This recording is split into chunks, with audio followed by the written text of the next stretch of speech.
বিসমিল্লাহির রহমানির রহিম। আসসালামু আলাইকুম ভিউয়ার্স, কেমন আছেন সবাই? আশা করি আল্লাহর রহমতে ভালো আছেন।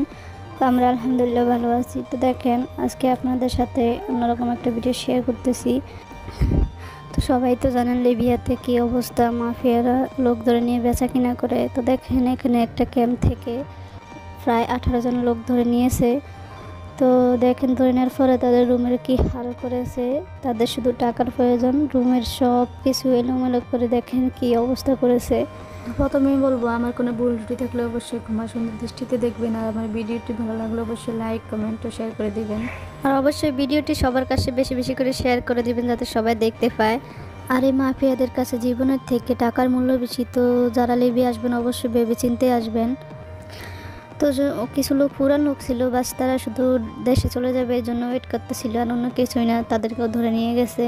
তো অবশ্য সব আল্লাহর রহমতে ছাড়া পেয়েছে টাকার বিনিময়ে। যাই হোক, সবই আল্লাহর রহমত, নাহলে অন্য জায়গায় বিক্রি হলে আরও সমস্যা বেশি হতো।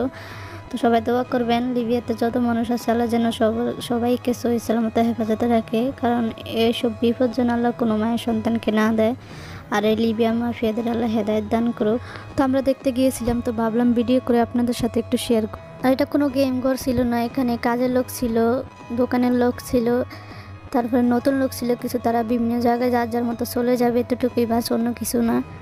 তো সবাই ভালো থাকবেন। আসসালামু আলাইকুম।